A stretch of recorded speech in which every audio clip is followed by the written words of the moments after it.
ಜೈ ಶ್ರೀರಾಮ್. ಎಲ್ರಿಗೂ ನಮಸ್ಕಾರ. ಜೈ ಶ್ರೀರಾಮ್. ಎಲ್ರಿಗೂ ನಮಸ್ಕಾರ. ಜಿರಳೆಗಳ ವಾಸಸ್ಥಾನ ಯಾವ್ದು ಹೇಳಿ? ಚರಂಡಿ. ಚರಂಡಿಯಿಂದ ಏನು ಬರುತ್ತೆ? ಕೆಟ್ಟ ವಾಸನೆ, ದುರ್ವಾಸನೆ, ಜಿರಳೆಗಳು. ನಾನು ಇವಾಗ ಯಾವ ವಿಷಯದ ಬಗ್ಗೆ ಮಾತಾಡ್ತಿದ್ದೀನಿ ಅಂತ ಆಲ್ರೆಡಿ ಎಲ್ರಿಗೂ ಗೊತ್ತಾಗಿರುತ್ತೆ ಅಂದ್ಕೊಳ್ತೀನಿ. ನೋಡಿ ಸ್ನೇಹಿತರೆ, ಪ್ರತಿಯೊಬ್ಬರು ತಿಳಿದಿರೋ ಹಾಗೆ ಪ್ರತಿಯೊಬ್ಬರು ತಮ್ಮ ಫೋನ್ಗಳಲ್ಲಿ ಫೇಸ್ಬುಕ್, ಇನ್ಸ್ಟಾಗ್ರಾಮ್, ಯೂಟ್ಯೂಬಲ್ಲಿ ಎಲ್ಲ ಕಡೆ ನೋಡ್ತಾ ಇದ್ದೀರಿ, ಸಾವಿರಾರು ರೀಲ್ಸ್ ನೋಡ್ತಾ ಇದ್ದೀರಿ. ನಮ್ಮ ಭಾರತ ದೇಶದ ರಾಜಧಾನಿ ಡೆಲ್ಲಿಯಲ್ಲಿ ಏನೆಲ್ಲ ನಡೀತಿದೆ ಅಂತ. CJP ಪಕ್ಷ ಅಂದರೆ ಕಾಕ್ರೋಚ್ ಜನತಾ ಪಾರ್ಟಿ ಇವ್ರು ಮಾಡ್ತಿರೋ ಷಡ್ಯಂತ್ರ. ವಿಶ್ವಕಂಡ ಶ್ರೇಷ್ಠ ನಾಯಕಗಳೇನು ಮೋದಿಜಿಯವರು ಕೂಡ ಒಬ್ಬರು. ಅವ್ರ ಸ್ಥಾನಕ್ಕೆ, ನಮ್ಮ ದೇಶದ ಪ್ರಧಾನಮಂತ್ರಿಗಳು ಅವ್ರ ಸ್ಥಾನಕ್ಕೆ ಧಕ್ಕೆ ತರುವಂಥ ಕೆಲಸಗಳು ಮಾಡ್ತಿದ್ದಾರೆ, ಅಗೌರವ ತರುವಂಥ ಕೆಲಸಗಳು ಮಾಡ್ತಿದ್ದಾರೆ. ಇದು ನಿಜವಾಗ್ಲೂ ಖಂಡನೀಯ. ನಾವು ಇದನ್ನು ಖಂಡಿಸ್ತೀವಿ. ಯಾಕೆಂದರೆ ನಾವು ಒಬ್ಬ ನಮ್ಮ ಭಾರತ ದೇಶದ ಪ್ರಜೆಗಳಾಗಿ ನಮಗೆ ಮಾತಾಡುವಂಥ ಹಕ್ಕಿದೆ, ನಾವು ಮಾತಾಡ್ತಿದ್ದೀವಿ. ಪ್ರಜಾಪ್ರಭುತ್ವದಲ್ಲಿ ಪ್ರತಿಯೊಬ್ಬ ಪ್ರಜೆಗೂ ಪ್ರತಿಭಟನೆ ಮಾಡೋ ಹಕ್ಕಿದೆ. ಹಾಗಾಗಿ ಏನಾದರೂ ತೊಂದರೆ ಆದರೆ ಆ ವಿಷಯದ ಬಗ್ಗೆ ಪ್ರತಿಭಟನೆ ಮಾಡಲಿ. ಅದನ್ನು ಬಿಟ್ಟು ದೇಶದ ಬಗ್ಗೆ, ಶ್ರೀರಾಮನ ಬಗ್ಗೆ, ಹಿಂದುತ್ವದ ಬಗ್ಗೆ ಇದೆಲ್ಲ ಯಾಕೆ ಮಾತಾಡ್ತಿದ್ದಾರೆ? ಕೆಲಸಕ್ಕೆ ಬರ್ತಾ ಇರೋರು. ಮತ್ತು ಇನ್ನೂ ಕೆಲವರು ಇದ್ದಾರೆ, ಚಲನಚಿತ್ರ ನಟರು ಅನ್ಸ್ಕೊಂಡಿದ್ದಾರೆ, ಒಳ್ಳೆಯ ಹೆಸರು ಬಂದಿದೆ ಅವ್ರಿಗೆ. ಆದರೆ ಕೆಲವು ವಿಷಯಗಳಲ್ಲಿ ತಲೆ ಹಾಕಿ ಏನೋ ಒಂದು ಅದರಲ್ಲಿ ಬೇಳೆ ಬೇಯಿಸ್ಕೊಂಡು ತಮ್ಮ ಜೀವನನ ಕಂಡುಕೊಳ್ಳೋದಕ್ಕೆ ಇವ್ರಿಗೆ ಇನ್ನೊಂದು ಏನೋ ಕೊಟ್ಟುಬಿಡ್ತಾರೆ ಒಂದು ಆಸೆಯಲ್ಲಿ ಅವರು ಬಂದು ಸೇರ್ಕೊಂಡು ಮಾಡ್ತಾ ಇದ್ದಾರೆ. ನೋಡಿ, ನಮ್ಮ ರಾಜ್ಯಗಳಲ್ಲಿ ಏನೆಲ್ಲ ಸಮಸ್ಯೆಗಳಿದೆ ಅದ್ರ ಬಗ್ಗೆ ಕೆಲವರು ತಲೆ ಹಾಕದೇ ಇರೋ ಕೆಲವು ದೊಡ್ಡ ಮನುಷ್ಯರು ದೆಹಲಿಗೆ ಹೋಗಿ ಅಲ್ಲೇನು ನಡೀತಾ ಇದೆ ಅದ್ರ ಬಗ್ಗೆ ಇನ್ನೊಂದು ಕೆಟ್ಟದಾಗೆಲ್ಲ ಮಾತಾಡ್ತಾ ನಮ್ಮ ಪ್ರಧಾನಮಂತ್ರಿಗಳಿಗೆ ಹೆಸರಿಗೆ ಧಕ್ಕೆ ತರುವಂಥ ಕೆಲಸಗಳು ಮಾಡ್ತಾ ಇದ್ದಾರೆ. ಇದನ್ನು ನಾವು ಯಾವತ್ತೂ ಸ್ವಾಗತ ಮಾಡಲ್ಲ, ಯಾಕೆಂದರೆ ವಿರೋಧಿಸ್ತೀವಿ. ಯಾಕೆಂದರೆ ವಿಶ್ವಕಂಡ ಶ್ರೇಷ್ಠ ನಾಯಕರಲ್ಲಿನ ಮೋದಿಜಿಯವರು ಕೂಡ ಒಬ್ಬರು. ತುಂಬ ಬೇಸರ ಸಂಗತಿ ಇದು. ಇನ್ನೂ ಕೋಟ್ಯಾಂತರ ಜನ ದಯವಿಟ್ಟು ರೀಲ್ಸ್ ಮಾಡಿ. ಈಗಾಗಲೇ ಎಲ್ಲ ಕಡೆ ಏನು ರೀಲ್ಸು ಫೇಸ್ಬುಕ್, ಇನ್ಸ್ಟಾಗ್ರಾಮ್, ಯೂಟ್ಯೂಬಲ್ಲಿ ನಡೀತಿದೆ. ಮೋದಿಜಿಯವರ ಪರವಾಗೇ 80% ಇದೆ. 147 ಕೋಟಿ ಜನಸಂಖ್ಯೆ ಇರೋ ರಾಷ್ಟ್ರ ನಮ್ಮದು. ಅದರಲ್ಲಿ 90 ಭಾಗ ಮೋದಿಜಿಯವ್ರಿಗೆ ಸಪೋರ್ಟ್ ಮಾಡೋರು ಇರೋದು. ಎಲ್ಲೋ ಕೆಲವ್ರು ಮಾತ್ರ ಈ ರೀತಿ ಮೊನ್ನೆ ಹುಟ್ಕಂತಲ್ಲ ಪಕ್ಷ ಕಾಕ್ರೋಚ್ ಜನತಾ ಪಾರ್ಟಿ. ನಿಜವಾಗ್ಲೂ ಆ ಹೆಸರಲ್ಲೇ ಅಸಹ್ಯ ಇದೆ, ಅರ್ಥ ಮಾಡ್ಕೊಳ್ಳಿ. ವಾಸನೆ, ದುರ್ವಾಸನೆ, ಅವರಿಂದ ಏನೂ ಪ್ರಯೋಜನ ಇಲ್ಲ, ಅಪ್ರಯೋಜಕರು. ಒಳ್ಳೆ ಹೆಂಗೆ ಒಂದು ನಡ್ಕೊಂಡು ಹೋಗ್ತಾ ಇದೆ ಭಾರತ ದೇಶ ಮೋದಿಜಿಯವರ ಆಳ್ವಿಕೆಯಲ್ಲಿ. ಅಲ್ಲೊಂದು ಏನಾದರೂ ಒಂದು ಕೆಟ್ಟದೇನಾದರೂ ತರಬೇಕು, ಅದನ್ನು ಒಂದು ಗಲಭೆ ಎಬ್ಬಿಸ್ಬೇಕು ಅಂತ ಇದೊಂದು ಶುರು ಮಾಡಿದ್ದಾರೆ. ಸಮಸ್ಯೆ ಇದೆ, ಪ್ರತಿಭಟನೆ ಮಾಡೋ ಹಕ್ಕು ಎಲ್ಲರಿಗೂ ಇದೆ. ಈಗ ನೋಡಿ, ಆ ನೀಟ್ ಪ್ರಶ್ನೆ ಪತ್ರಿಕೆ ಸೋರಿಕೆಯಲ್ಲಿ ಏನೋ ಪ್ರಾಬ್ಲಮ್ ಇದೆ, ಅದ್ರ ಬಗ್ಗೆ ಮಾತಾಡಲಿ. ಇನ್ನು ನಮ್ಮ ದೇಶದಲ್ಲಿ ಪ್ರಧಾನಮಂತ್ರಿ ಆಗಬೇಕು ಅಂತ ಹೊರಟಿರೋ ಈಗ ಎಲ್ರಿಗೂ ಗೊತ್ತಿದೆ, ಪಪ್ಪು ಅನ್ನೋರು. ಆ ಮನುಷ್ಯಂಗೆ ಪ್ರಧಾನಮಂತ್ರಿ ಆಗುವಂಥ ವರ್ಚಸ್ಸು ಇಲ್ಲ, ಆ ಕೆಪಾಸಿಟಿನೂ ಇಲ್ಲ. ಏನಕ್ಕೆ ನಾನು ಪ್ರಧಾನಮಂತ್ರಿ ಅಭ್ಯರ್ಥಿ ಅಂತ ಘೋಷಣೆ ಮಾಡ್ಕೊತಿದ್ದಾರೋ ಅವ್ರು ಭಗವಂತಂಗೆ ಗೊತ್ತು.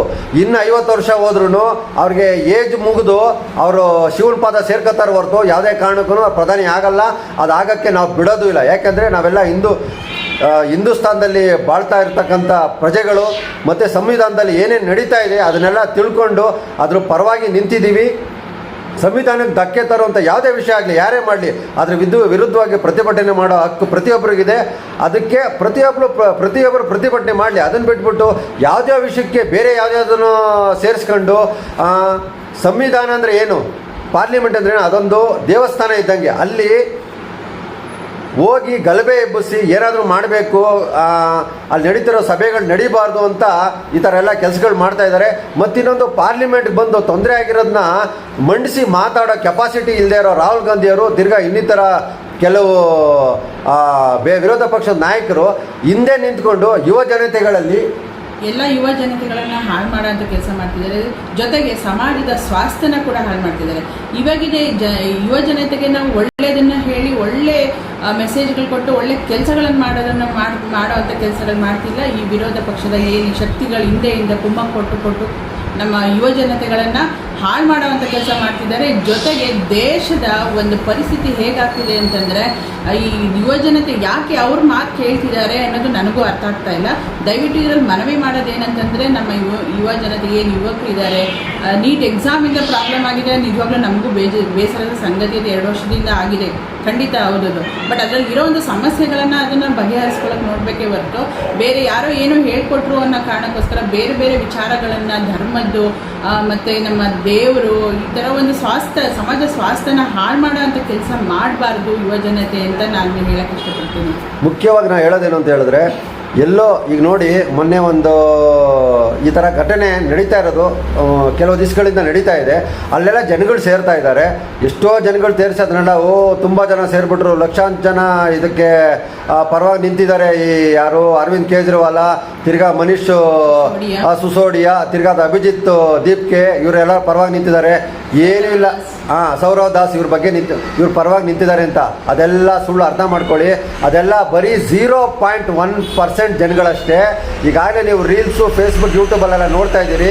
ಕೋಟ್ಯಾಂತರ ಜನ ಎದ್ದಿದ್ದಾರೆ ಮೋದಿಜಿಯವ್ರ ಪರವಾಗಿ, ನಮ್ಮ ದೇಶದ ಪರವಾಗಿ ನಿಲ್ಲೋದಕ್ಕೆ. ನಾವೆಲ್ಲ ಎದ್ದು ನಿಂತರೆ ಅರ್ಥ ಮಾಡ್ಕೊಳ್ಳಿ, ನೀವೆಲ್ಲ ಏನಕ್ಕೂ ಉಪಯೋಗ ಇಲ್ಲ. ಫಸ್ಟ್ ಅರ್ಥ ಮಾಡ್ಕೊಳ್ಳಿ, ನಿಮ್ಮಿಂದ ಏನೂ ಕಿಸಿಯೋದಕ್ಕಾಗೋದಿಲ್ಲ. ನೀವೇನೇ ಮಾಡಿದ್ರೂ ಅದು ನಿರ್ಣಾಮ ಆಗೋದು ಖಂಡಿತ.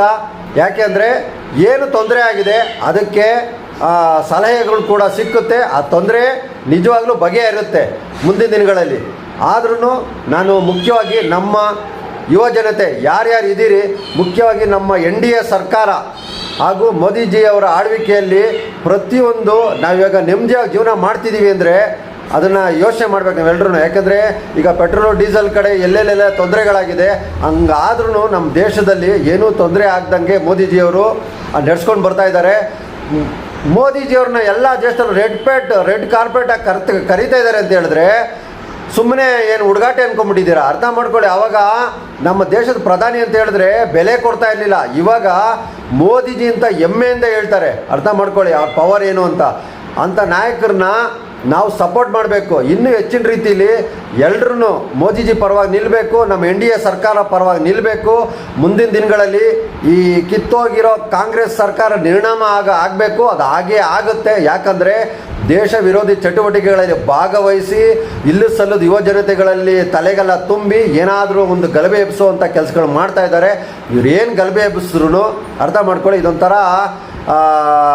ಎಲ್ಲೋ ಅಲ್ಲಿ ಇಲ್ಲಿ ಒಂದು ಪಾಪಸ್ಕಳ್ಳಿ ಗಿಡ ಬೆಳೆದಂಗೆ ಒಂದು ಸತಿ ಒಂದು ನ್ಯಾಯಸಮ್ಮತವಾಗಿ ಒಂದು ಅಲೆ ಬಂತು ಅಂತ ಹೇಳಿದ್ರೆ ಅದೆಲ್ಲ ನಿರ್ಣಾಮ ಆಗೋಗುತ್ತೆ. ಇವ್ರು ಏನೋ ಬೇಳೆ ಬೇಯಿಸ್ಕೊಳಕ್ಕೆ ಹೋಗ್ತಿದ್ದಾರೆ. ಅದು ಯಾವುದೇ ರೀತಿ ಅದನ್ನು ಅವ್ರಿಗೆ ಜಯ ಸಿಗಲ್ಲ ಅದರದಲ್ಲಿ ಇವ್ರು ಮಾಡ್ತಾರೋ ಪ್ರತಿಭಟನೆಯಲ್ಲಿ. ಹಾಗಾಗಿ ನಾನು ಪ್ರತಿಯೊಬ್ಬರಲ್ಲೂ ಮನವಿ ಮಾಡೋದೇನು ಅಂತ ಹೇಳಿದ್ರೆ, ನಾವೆಲ್ಲರೂ ಮೋದಿಜಿ ಪರವಾಗಿ, ನಮ್ಮ NDA ಸರ್ಕಾರ ಪರವಾಗಿ ನಿಲ್ಲಬೇಕು. ಮುಂದಿನ ದಿನಗಳಲ್ಲಿ 2029ರಲ್ಲಿ ಚುನಾವಣೆ ಬರುತ್ತೆ. ಮೋದಿಜಿಯವರು ಮತ್ತೆ ಪ್ರಧಾನಿ ಆಗ್ತಾರೆ. ಆವಾಗ ನಿಜವಾಗ್ಲೂ ಕಾಂಗ್ರೆಸ್ ಅವರು ಈಗ ಏನು ಸೀಟ್ಗಳು ಬಂದು ಇದೆಯಲ್ಲ ಅದರಲ್ಲಿ ಅರ್ಧದಷ್ಟು ಬರೋದಿಲ್ಲ ಅವ್ರದ್ದು. ನೆನ್ಪಿಟ್ಕೊಳ್ಳಿ. ಜೈ ಶ್ರೀರಾಮ್.